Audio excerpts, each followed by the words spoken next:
बार तो नहीं था, लेकिन सिद्धेश्वर धाम के सभी प्यारे प्यारे भक्तों की आस्था को देख करके दूर देश विदेश से भक्तों को आए हुए उनकी समस्या देख करके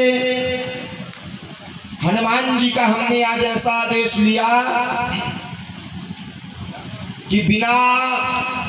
अनुमति के आज आपके दरबार लगाएंगे और आप कृपा भी करोगे हनुमान जी,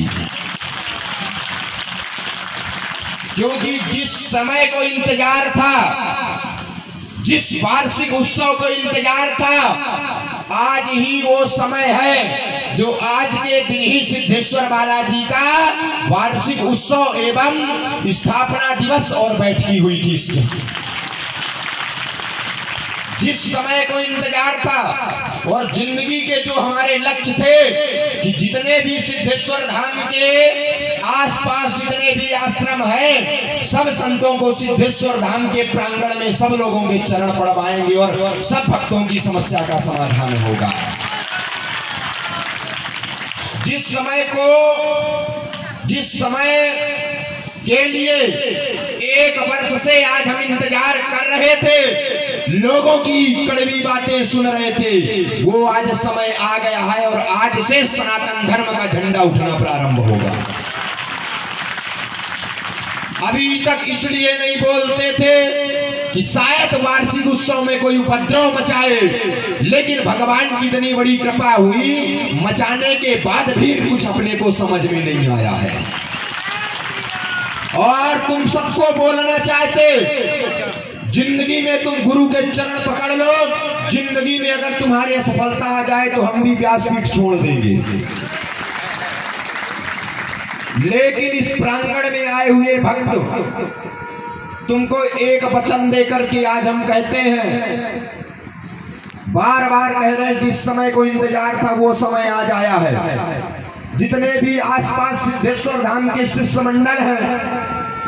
प्रतिष्ठित लोग हैं, उन्होंने दिन रात इतनी मेहनत की इस कार्यक्रम के लिए। हमारे जिंदगी में तो 8 जून से 12 जून चढ़ा था, और जिस जिंदगी में जो इंसान की जिंदगी में जो चढ़ जाता है वो बहुत जल्दी उतरता भी है।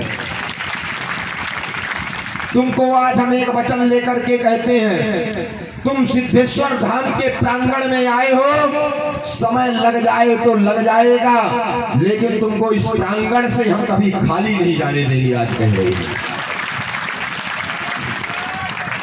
तुम भगवान के चरणों में आना, एक समस्या लेकर के आना, और तुमको हम एक बात कह दें, तुम सिद्धेश्वर बालाजी को जितनी विपत्ति दे देना हो तो दे देना, संपत्ति देने वाले तो अपने राम हैं जो ऊपर बैठे हुए हैं। मानो हम तुमको बताना चाहते हैं, तुम कभी भी किसी की निंदा मत सुनना, किसी की चुगली मत करना। कबहू तो दीन दयाल के भनक पड़ेगी कान, जिसके जिंदगी में अंधकार रहता है, कभी ना कभी उसके जिंदगी में भी उजाला आता है। तो भगवान के कान में तो कभी ना कभी आवाज पहुंचती है। मानो हम तुमको बताना चाहते हैं, कभी तुम छोटे आदमी को, अपने आप को तुम कभी बड़ा मत समझना। इतना बड़ा बनो कि तुम्हारे जिंदगी में तुम्हारे बगल में अगर कोई गरीब खड़ा हो तो वो भी बड़ा के नाम से कहलाया जाएगा। जो गरीब रहता है कभी भगवान उसका भी समय देता है। कबहू तो दीन दयाल के भनक पड़ेगी कान, भगवान के पास भी कुछ नहीं है, कुछ नहीं था, कुछ नहीं रहेगा, लेकिन अपने भगवान राम स्वयं, जो राम से बड़े राम का नाम है, उनके चरण पकड़ करके रखे हैं, तो कितने ऊपर जा रहे हैं। कल 3 दिवस की हनुमान कथा विश्राम हुई, आज संत सम्मेलन है, और कल की कृपा इतनी बड़ी है कि 2 जगत गुरु जी धाम पधारे। आज तो संत सम्मेलन है, लेकिन एक बात कह दे, संत सम्मेलन से पहले अगर किसी महापुरुष के दर्शन हो जाए, अगर कल जैसे संत अगर सिद्धेश्वर धाम बालाजी के प्रांगण में चरण रख दिए हैं, तो सिद्धेश्वर धाम भगवान अवश्य तुम्हारी जिंदगी में राम नाम की उजेला करेंगे। क्योंकि देखो,